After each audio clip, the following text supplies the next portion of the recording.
Irmãos, enquanto as crianças saem, vamos orar mais uma vez.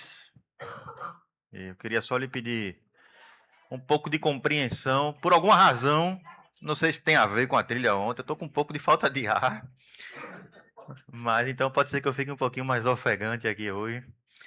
Mas eu acho que não tem a ver não, mas estou bem, tá? Não precisa se preocupar não. É só para avisar aí. Vamos orar? Senhor Deus, nós te agradecemos, Pai, por tua palavra, te agradecemos por tua revelação, Senhor, a nós, preservada ao longo dos anos, dos séculos, mesmo sendo tão combatida, mesmo quando tantas pessoas tentaram destruí-la, impedi-la, ela chegou até nós e temos livre acesso, Senhor. Te agradecemos por isso e te pedimos que teu Santo Espírito nos guie na instrução da tua palavra, na reflexão que teremos agora, apesar de mim, Pai. É o que nós te rogamos. Amém.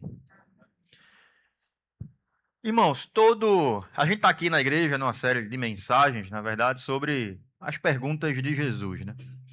Então, eu queria já começar esclarecendo mais uma vez que a gente vai caminhar pelos evangelhos, ah, tentando entender alguns porquês, algumas razões de algumas perguntas de Jesus. Em alguns momentos a gente vai ser bem confrontado também por essas palavras, por essas perguntas de Jesus, mas especialmente nosso desejo é que a gente seja conduzido por elas com a mesma intenção que Jesus teve quando ele proclamou essas perguntas e preservou essas perguntas aqui para nós.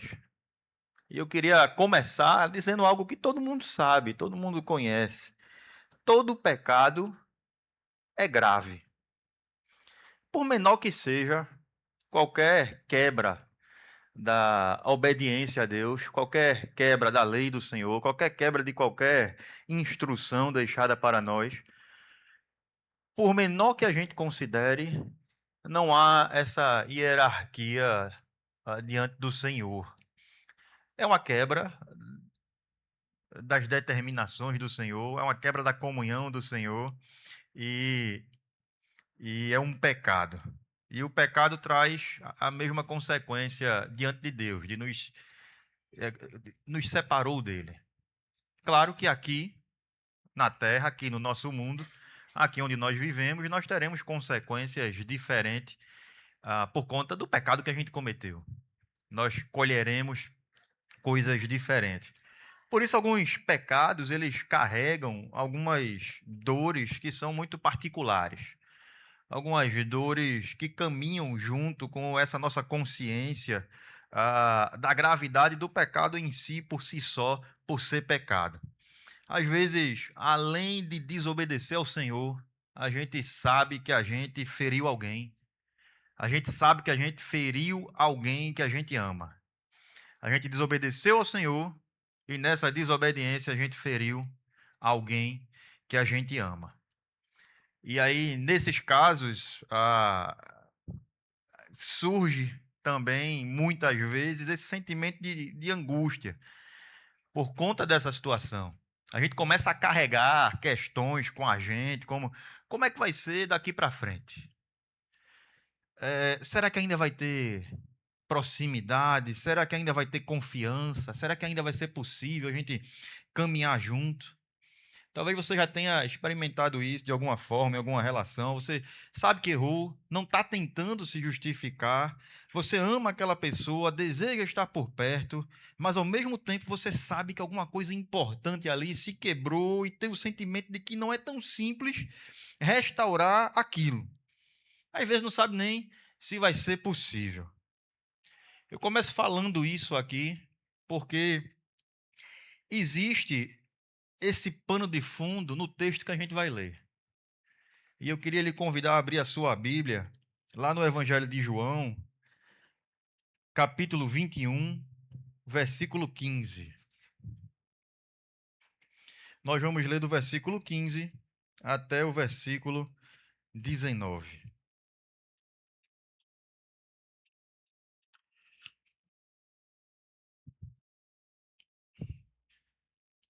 Posso ler? Depois de comerem, Jesus perguntou a Simão Pedro: Simão, filho de João, você me ama mais do que a estes? Esse Simão Pedro é Pedro, que a gente conhece. Disse ele, Pedro: Sim, Senhor, tu sabes que eu te amo. Disse Jesus: Cuide dos meus cordeiros. Novamente, Jesus pergunta: Simão, filho de João, você me ama? E Pedro respondeu: Sim, Senhor, tu sabes que eu te amo. Disse Jesus: Pastorei as minhas ovelhas. Pela terceira vez, Jesus perguntou: Simão, filho de João, você me ama? Pedro ficou magoado por Jesus lhe ter perguntado pela terceira vez: Você me ama? E ele lhe disse: Senhor, tu sabes todas as coisas e sabes que eu te amo. Disse-lhe Jesus: Cuide das minhas ovelhas. Irmãos, nessas perguntas que Jesus está fazendo aqui, nesse encontro de Jesus com Pedro, existe uma tensão no ar. Essa tensão, talvez, que a gente falou no começo. E só para você entender ainda um pouquinho mais, talvez você ainda não esteja totalmente contextualizado, Pedro era aquele apóstolo que a gente conhece, que a gente fala, era um pescador, e ele foi chamado por Jesus para abandonar a vida que ele tinha, abandonar as redes e seguir a Jesus, tornar-se agora um pescador de homens. E Pedro fez isso. Pedro largou as redes, caminhou com Jesus por 3 anos, viveu experiências incríveis com Jesus, viveu perto de Jesus, viu milagres, viu curas. Em determinado momento, inclusive, Pedro declarou a Jesus: Senhor, ainda que todos te abandonem, eu vou permanecer do teu lado. Ainda que todos te abandonem, eu estarei lá. Ainda que eu seja preso e morto, eu não vou te abandonar. E aí aconteceu que Jesus foi preso. E todos abandonaram Jesus. Todos se amedrontaram. Todos se afastaram. Enquanto aquilo estava acontecendo. E Pedro ia olhando tudo de longe. Ia observando o que é que estava acontecendo. E enquanto Pedro estava ali de longe, observando, acompanhando, esperando, uma pessoa chegou e disse: Ei, você é um deles. Você é um dos seguidores de Jesus. E Pedro disse: Não, eu não sou, não. Logo após, mais uma outra pessoa: Ei, você é um daqueles. Você é um dos seguidores de Jesus. E Pedro: Não, não sou, não. E aí, cerca de 1 hora depois, uma terceira pessoa viu Pedro e disse: Você é um deles. E Pedro lhe respondeu: Homem, eu não sou. E aqui ele negou a Jesus pela terceira vez. E a Bíblia diz que imediatamente, enquanto ele falava, enquanto ele negava Jesus, o galo cantou. E Jesus, de longe, voltou-se e olhou diretamente para Pedro. E nesse momento, Pedro se lembrou do que ele tinha dito para Jesus e do que Jesus tinha dito para ele. Pedro tinha dito exatamente: Senhor, estou pronto para ir contigo, tanto para a prisão como para a morte. E Jesus lhe respondeu: Eu lhe digo, Pedro, que ainda hoje, antes que o galo cante, 3 vezes você me negará. Veja que momento Pedro passou. E quando isso aconteceu, na terceira negação, que Jesus olhou para Pedro, enquanto ela estava acontecendo, e Pedro se lembrou de tudo, Pedro saiu dali e chorou amargamente, diz as Escrituras. É difícil imaginar que Pedro não carregasse dali para frente aquelas perguntas que nós falamos no início. E agora? Neguei a Jesus. Neguei 3 vezes. Como é que vai ser daqui para frente? Será que ele ainda vai me aceitar? Será que eu ainda posso continuar como discípulo? Será que eu ainda sou um dos seus? E aí, Jesus foi morto, sepultado e ressuscitou. Pedro viu Jesus ressuscitado, antes desse texto que a gente leu. Pedro já sabia que Jesus estava vivo, mas ainda tinha entre os dois uma conversa para acontecer sobre aquela noite, sobre aquilo que aconteceu. A noite da negação continuava presente em Pedro. E é nesse contexto que João nos leva aqui, lá para o mar da Galileia, que é o texto que nós lemos. Pedro e os outros discípulos, eles tinham passado a noite pescando e eles não tinham apanhado nada. E de manhã, depois de ter passado a noite pescando, Jesus chega na praia e eles não reconhecem que é Jesus. E Jesus pergunta: vocês pescaram alguma coisa? E eles não. E Jesus manda: então lance a rede do outro lado. E aí eles lançam a rede do outro lado e ali eles pegam tanto peixe, vem tanto peixe na rede que eles mal conseguiam recolher as redes. Depois você pode ler tudo isso um pouco antes do que a gente leu em João 21. E aí, quando isso está acontecendo, João percebe quem é que estava lá na margem, era Jesus. E ele diz: é o Senhor. E Pedro, sendo Pedro, ele, quando ouve isso, ele larga tudo e vai correndo atrás de Jesus. Correndo não, nadando, né? Não dá para correr, né? Se joga e vai na frente de todo mundo para encontrar Jesus. Mas essa reação de Pedro, às vezes a gente reduz só o temperamento de Pedro. Mas ela mostra o quanto Pedro ainda desejava estar perto de Jesus. O quanto Pedro, mesmo tendo passado por aquilo, amava a Jesus. E aí os demais discípulos chegam à praia e encontram lá uma refeição preparada por Jesus. Comem com Jesus e depois de todo mundo comer, é que Jesus se dirige a Pedro e então acontece aquela conversa que faltava. Acontece o texto que nós lemos.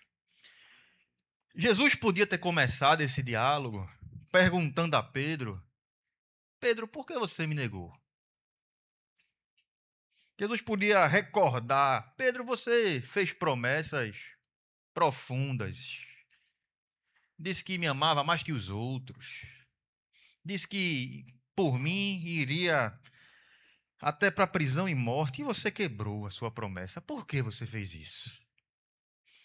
Jesus podia perguntar suas motivações e podia fazer uma série de outras perguntas dolorosas. Mas Jesus escolhe uma pergunta bem específica. Ele começa o diálogo perguntando: Pedro, que o nome era Simão, filho de João, você me ama? Essa é uma pergunta surpreendente. Não porque o amor de Pedro fosse uma dúvida para Jesus. Jesus não está perguntando isso porque ele não sabia se realmente Pedro amava ou não a ele. Jesus conhecia Pedro melhor que o próprio Pedro. Veja que foi o próprio Jesus que já sabia que Pedro cairia muito antes de cair. Jesus já sabia, conhecia o medo de Pedro, a vergonha de Pedro, conhecia quem era Pedro, conhecia as lágrimas de Pedro, conhecia a negação de Pedro, conhecia tudo que havia no coração de Pedro. Então, essa pergunta de Jesus não é porque Jesus precisa descobrir alguma coisa. Não é porque Jesus quer medir quanto Pedro o ama. Mas Jesus faz essa pergunta para realizar algo em Pedro, conduzir Pedro e para revelar algo sobre ele mesmo para Pedro. E eu queria que você tivesse isso em mente de forma muito clara. Essa pergunta não é uma pergunta simplesmente para ser respondida sim ou não. É uma pergunta que conduz, que trabalha, que transforma. Mas então o que foi que essa pergunta fez com Pedro? Em primeiro lugar, e aqui o nosso primeiro ponto, essa pergunta obrigou Pedro a olhar com mais verdade para o próprio coração. Note algo. Quando Jesus pergunta, Simão, filho de João, Pedro, você me ama? Pedro já não responde como costumava. Pedro era aquele que sempre falava antes, sempre falava com segurança, com ousadia, inclusive sobre si mesmo. E é ele que diz que, com muita coragem e ousadia, Senhor, nunca vou te abandonar. Estou pronto para te acompanhar até a prisão, até a morte. E agora, depois de sua queda, depois de sua negação, depois do que aconteceu, sua resposta é diferente, é mais simples, é mais contida, mais comedida.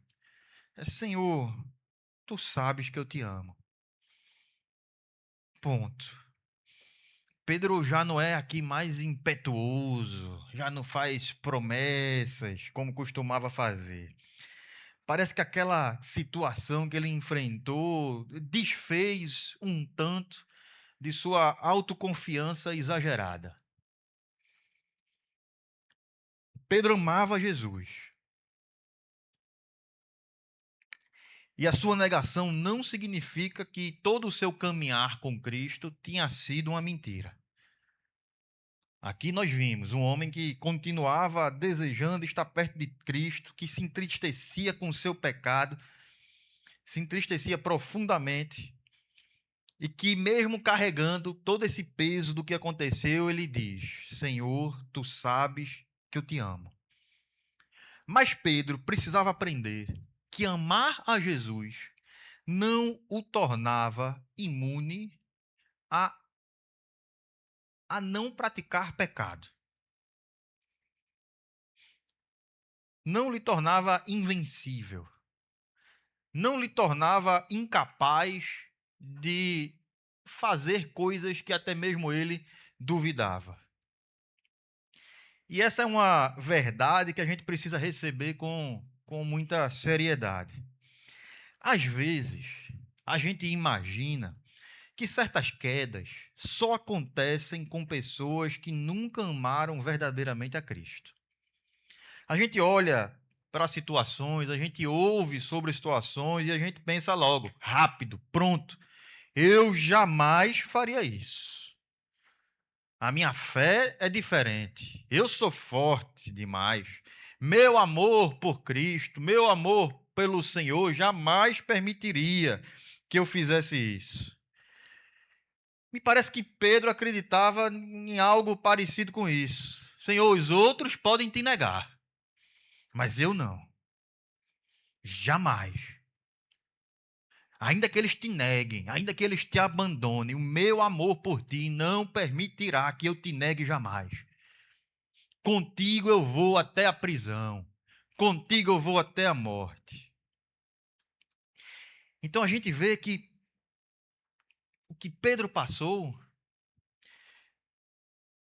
nos ensina que um amor sincero por Cristo não elimina a nossa necessidade de vigilância. Nós não somos perfeitos. O cristão, o crente, ama a Jesus de verdade, mas ainda luta. Ainda luta contra o pecado, ainda luta contra o medo, ainda luta contra o orgulho, contra a incredulidade, contra a imoralidade sexual, contra a ganância, contra ídolos do coração e contra várias outras formas de pecado. Pedro não precisava descobrir aqui se seu amor por Cristo era verdadeiro.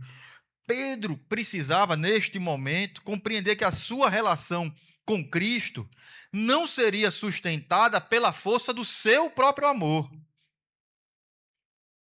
mas pela fidelidade do Cristo, pelo amor de Cristo, pelo amor de Jesus, não pela força do amor dele. Pedro continuava amando Jesus, mas agora ele sabia que não podia confiar em si mesmo para permanecer de fé, permanecer em pé. Até a palavra nos adverte de forma muito clara, e acredito que muitos conheçam. Aquele que pensa que está de pé, cuide para que não caia. Então, quando Pedro responde: Senhor, tu sabes todas as coisas, sabes que eu te amo. É como se ele dissesse: Senhor, eu descobri em mim fraquezas, pecados, que não imaginava jamais ser capaz de cometer. E que eu não posso mais confiar tanto no que eu penso sobre mim. Eu não posso confiar tanto no meu amor por ti. Mas o Senhor conhece a minha queda. O Senhor conhece as minhas lágrimas. O Senhor conhece as minhas fraquezas. O Senhor sabe todas as coisas e sabe que, mesmo eu sendo assim, eu te amo. A pergunta de Jesus levava Pedro, primeiro, justamente a esse lugar: amar a Cristo sem voltar à autoconfiança. Amar a Cristo, mas vigiando o coração e dependendo da graça. E talvez essa seja uma das lições mais difíceis da vida cristã, de nossa caminhada aqui.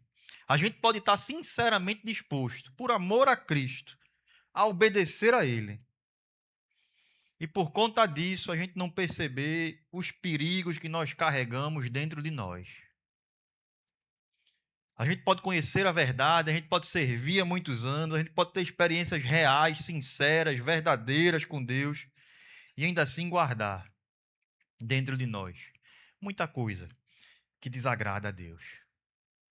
E que a gente esconde atrás desse amor que a gente tem por Ele. A gente esconde atrás de desculpas. E a gente vai carregando orgulho, vaidade, arrogância, incredulidade.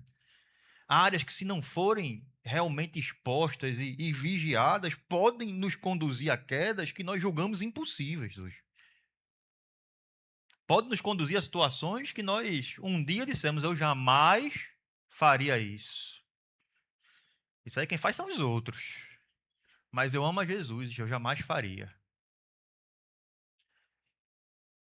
E a gente pode cometer essas quedas com Deus e com outras pessoas. E talvez alguns de nós aqui hoje precisemos de ouvir esse tipo de advertência.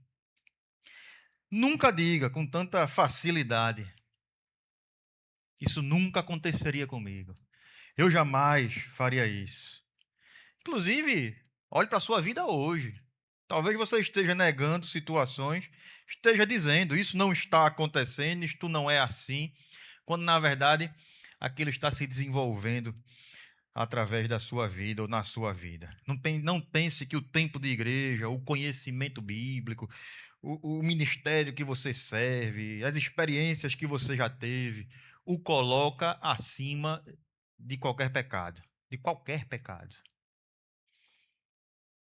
Pedro caminhou com Jesus, ouviu a sua voz, presenciou milagres e ainda assim caiu. E caiu feio. Por isso, vigie, cuide do coração.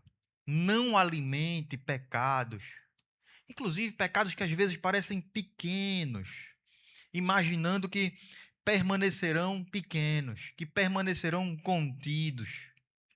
Não brinque com tentações porque você acha que você sabe qual é a hora de parar.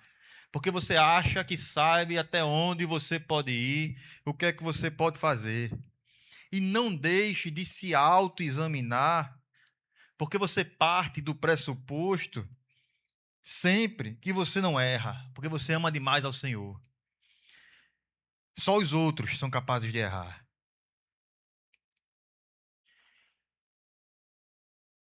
Mas Pedro, ele não precisava apenas aprender a não confiar em si mesmo. Existe uma outra lição aqui que é muito importante e eu espero que você consiga compreender bem, Mas a queda de Pedro deixou em Pedro um peso sobre sua consciência que foi aliada a uma acusação que parecia defini-lo dali para frente. Pedro continuava amando a Jesus, mas ele precisava agora descobrir se aquele pecado iria definir a sua relação com Jesus dali para frente. E é nesse ponto que a pergunta de Jesus começa a fazer uma segunda obra no coração de Pedro. Pedro sabia o peso de sua ação. Jesus não precisava mostrar isso a ele, ele já havia chorado amargamente. Ele já sabia o que ele tinha feito, se lembrava do que tinha dito, se lembrava do galo cantando, da fogueira acesa, do olhar de Jesus, se lembrava perfeitamente daquela noite. O problema de Pedro aqui não era simplesmente ter consciência do pecado, ele tinha. Mas parece que ele estava sucumbindo à acusação do inimigo em relação àquilo que havia acontecido. A consciência, ela não é necessariamente acusadora. Quando a gente tem a consciência de um erro, a consciência de um pecado, isso é bom. Inclusive, é assim que o Espírito Santo trabalha nas nossas vidas. O problema começa quando a acusação transforma essa verdade da consciência numa condenação definitiva. Pedro, ele está sob o risco aqui de permitir que aquele pecado se tornasse a verdade que define o relacionamento dele com Cristo. E é assim que a acusação ou o acusador costuma agir. Eu queria que você notasse algo.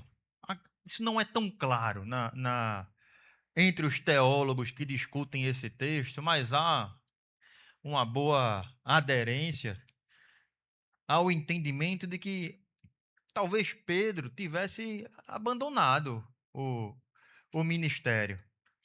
Porque ele volta para as redes.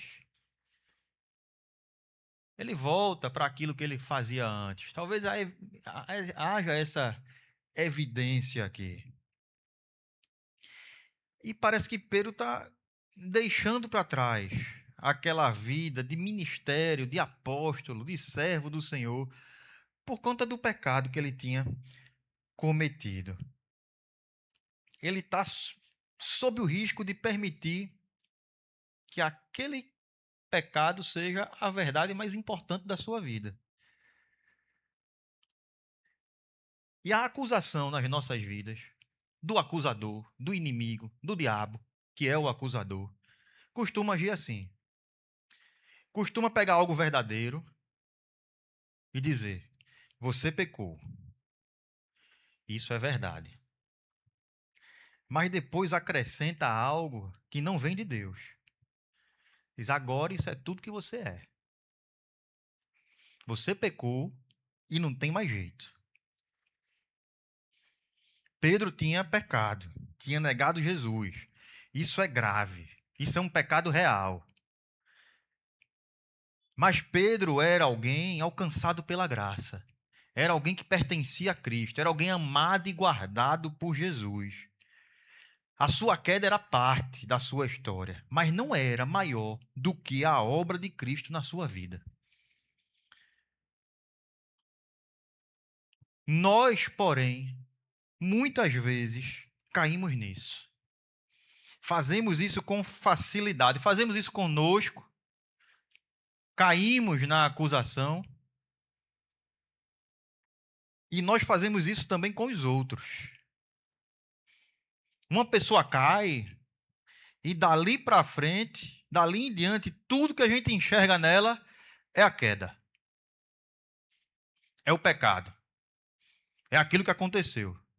Uma pessoa erra e a gente rotula a vida dela dali para frente e agora ela é apenas aquilo. Como se o pior capítulo da sua história tivesse mostrado tudo que precisa ser dito sobre quem ela é, ao seu respeito, e nada mais pudesse ser dito. E a gente vai mantendo esses rótulos vivos, mesmo falando de perdão, mesmo falando de tanta coisa, de graça, de amor, cantando. A gente começa a tratar algumas pessoas como se elas nunca pudessem deixar o lugar onde elas caíram. A gente congela as pessoas em suas noites em que traíram Jesus. E elas ficam presas lá, reduzidas a isso. E a gente faz isso também conosco. A gente confessa o pecado. A gente chora diante do Senhor. A gente pede perdão. Mas a gente continua voltando para aquele mesmo lugar, ou para um tribunal interior, como se a gente precisasse ser condenado, como se fosse impossível Deus olhar para a gente e dizer: eu te perdoo.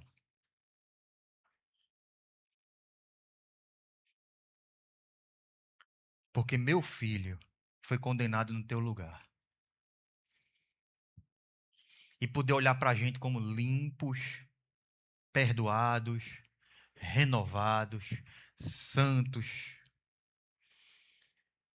É assim que o acusador trabalha.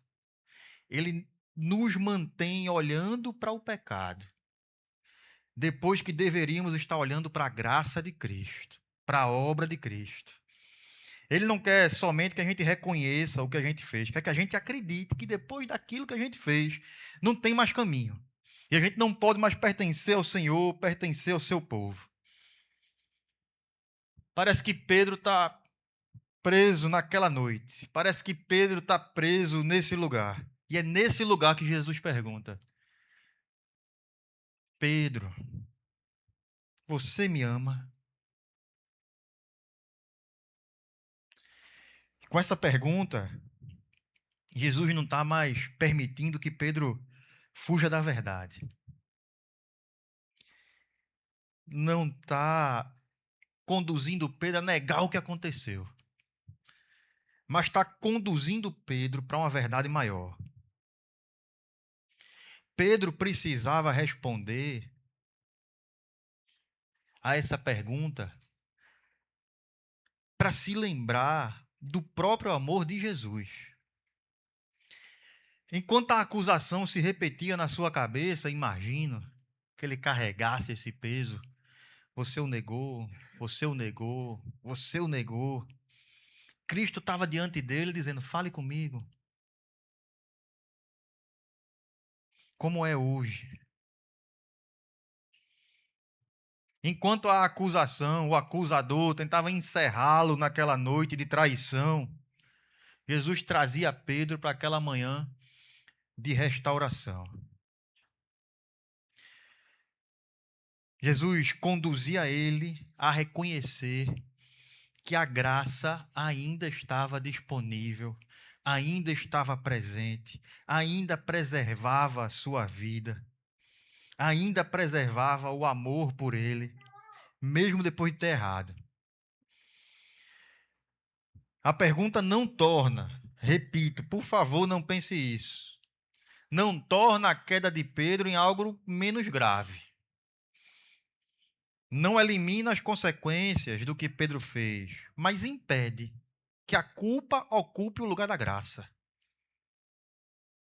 A culpa ocupe o lugar de Cristo na interpretação da sua vida. E quando eu falo de culpa, eu não estou falando de algo de sentimento psicológico de culpa, não. Estou falando da condenação mesmo, da culpa, que nós somos culpados por nossos pecados. Mas a graça supera a culpa. A graça perdoa a culpa. A graça elimina a culpa. E isso é algo que muitos cristãos precisam aprender. O arrependimento olha para o pecado com seriedade, mas não permanece para sempre curvado diante do pecado, da condenação do pecado. Quando a gente confessa os nossos pecados, a gente olha para Cristo, não para dizer somente meu pecado foi muito grave, foi tão grave, mas para entender que meu pecado foi grave, é terrível, mas não é maior que a graça. Talvez você esteja vivendo há muito tempo definido por uma queda. Talvez você tenha cometido algo grave aos olhos humanos.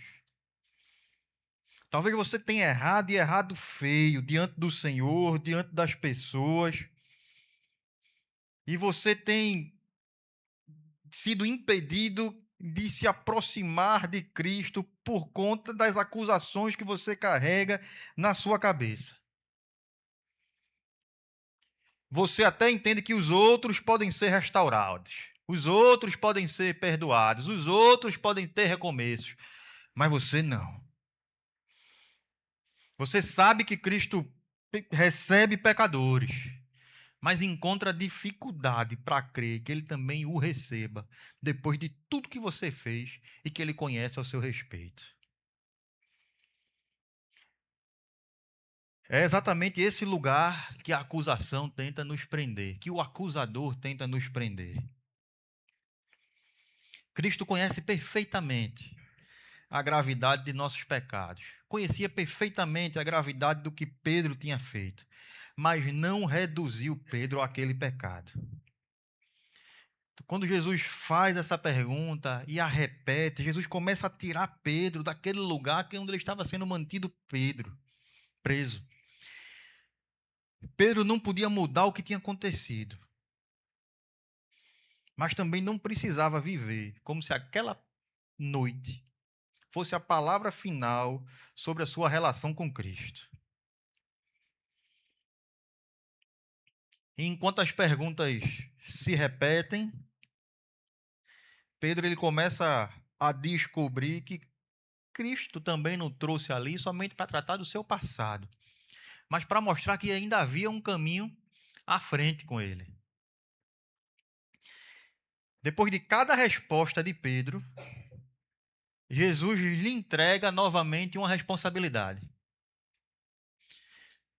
Mas Pedro, tu me amas sim, Senhor. Cuide dos meus cordeiros. Pastorei as minhas ovelhas. Cuide das minhas ovelhas. E no final ele diz: siga-me. E isso deixa muito claro que Cristo restaura aquilo que o pecado muitas vezes nos tira, nos causa. E Cristo abre recomeços. Cristo abre o futuro novamente diante da gente. Talvez Pedro imaginasse que depois de negar Jesus, nunca mais ele exerceria a caminhada com Cristo da forma como era. Talvez ele imaginasse que podia até receber alguma permissão para estar ali entre os discípulos, rodeando, talvez em um lugar mais distante, mais silencioso, sem a mesma proximidade de antes. Mas Jesus não simplesmente tolera Pedro. Ele traz Pedro para perto, fala com ele, confia-lhe o ministério novamente, confia-lhe suas ovelhas e chama para segui-lo. Jesus restaura Pedro. E aqui é onde a pergunta revela a sua grandeza, a sua beleza mais profunda. O você me ama, Pedro?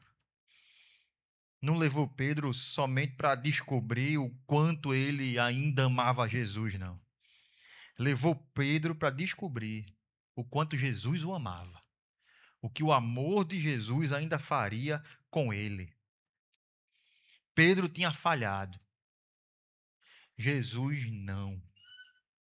Sua obra estava completa. A vida de Pedro não foi sustentada na força das suas promessas. Elas falharam. Mas o amor de Cristo continuaria sustentando Pedro e o ministério de Pedro e o relacionamento de Pedro com o Senhor. Foi Jesus que tomou a iniciativa aqui. Foi Jesus que foi até a praia, preparou uma refeição, iniciou a conversa, tratou da situação e devolveu a Pedro um caminho com ele. Tudo vinha de Cristo. Tudo vem de Cristo. Cristo tomou a iniciativa aqui e continua tomando. E esse é o Evangelho. A nossa esperança não está em amarmos a Jesus de maneira perfeita. A nossa esperança não está em conseguirmos manter um desempenho espiritual que nos permita ter um currículo para apresentar diante do Senhor. Está aqui, me aceite, eis o meu desempenho. Nós somos completamente incapazes de fazer isso. A nossa esperança está no fato de que Jesus é quem nos sustenta, Jesus é quem nos ama perfeitamente, Jesus é quem nos perdoa, Jesus é quem obedeceu no nosso lugar, Jesus é quem morreu no nosso lugar, Jesus é quem venceu a morte, Jesus é quem nos oferece a vida.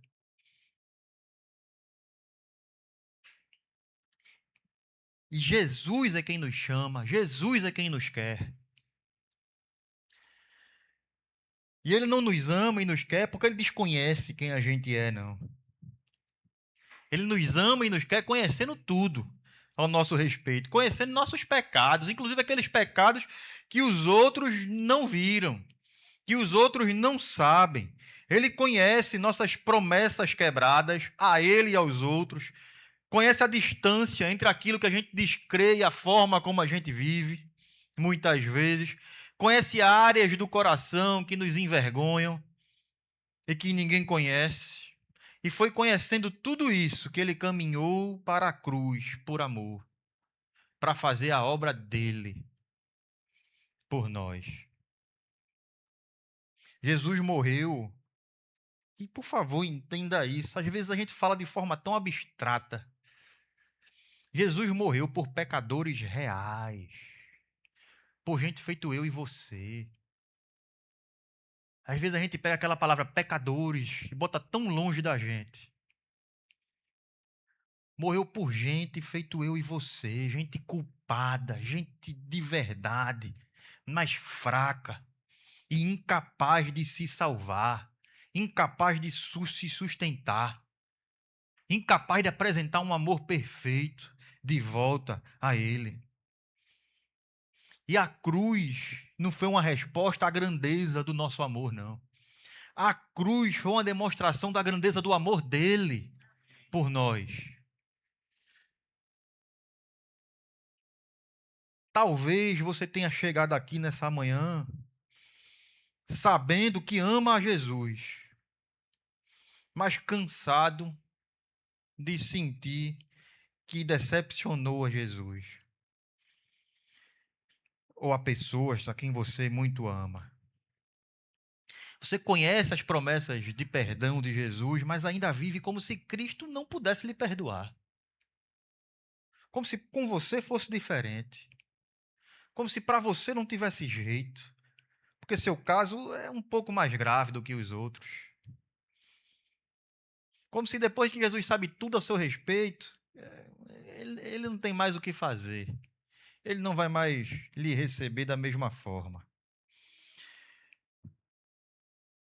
E talvez o que você precisa lembrar hoje seja tudo isso que a gente esteja conversando. Por isso eu repito.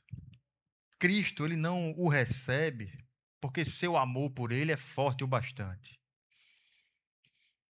Ele o recebe porque seu amor, o amor dele não falha. Então, a pergunta, você me ama, não existe para que a gente saia daqui admirando a nossa sinceridade do amor por Jesus, não. A gente saia daqui tentando somente entrar numa rotina, numa disputa com nós mesmos de merecer a Cristo por conta da qualidade do amor que a gente consegue oferecer a Ele. Essa pergunta nos conduz ao amor de Jesus por nós, que nos conhece sem nos abandonar, que confronta assim o pecado, mas sem destruir, que perdoa o pecador arrependido, que se aproxima, que restaura e chama novamente. Foi esse amor que encontrou Cristo naquela praia, encontrou Pedro naquela praia, naquele manhã. E é esse mesmo amor que está aqui diante de nós. Gente que falha, gente de verdade, gente que peca, gente que talvez carregue pecados profundos, gente que descobre a própria fraqueza, gente que carrega vergonhas que ninguém conhece.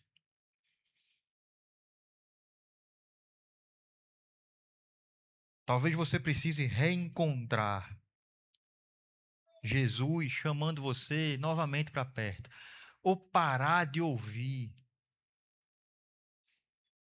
a voz do acusador querendo lhe manter distante e preso ao seu passado, ao seu pecado, tentando reduzir você ao que você fez. E para encerrar, eu preciso ser claro com uma coisa.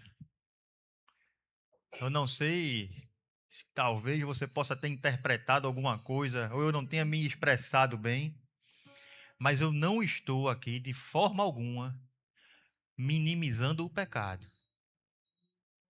O pecado é grave.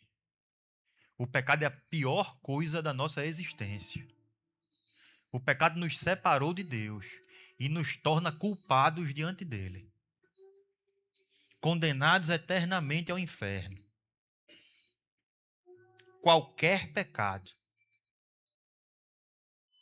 Eu não estou minimizando isso. Mas eu estou te dizendo que onde abundou o pecado, superabundou a graça.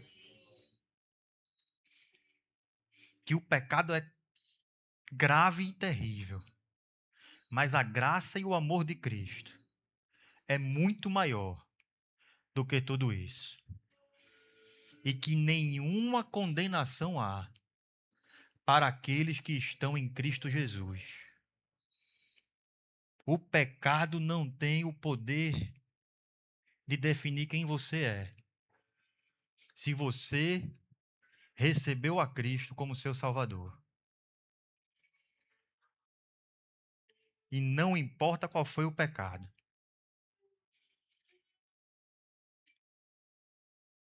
E diante de tudo isso, eu queria lhe convidar a cantar sobre esse amor maravilhoso que nos alcança. A primeira vez que eu ouvi essa música foi aqui na igreja. E eu me lembro que foi entre um daqueles momentos que eu subo aqui para falar.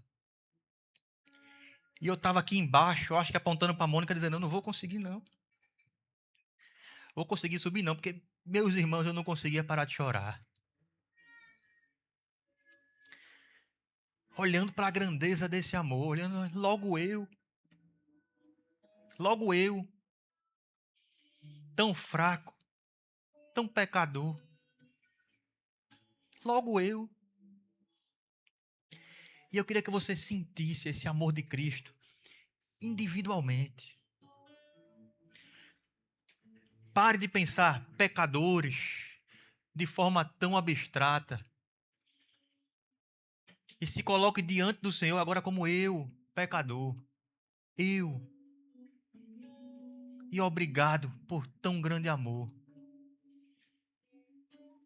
E descanse na graça e no perdão do nosso Senhor. E haja com as pessoas com essa mesma graça. Não haja como o acusador. Haja como o Cristo que te salvou. Seja um representante dele. Seja bênção. Seja um embaixador dele. Seja sal, seja luz. Apresente o amor gracioso do Senhor. Até para quem te feriu profundamente. Até para quem te traiu. Até para quem caiu onde você olhava assim e dizia: eu jamais cairia aí. Apresente essa graça do Senhor.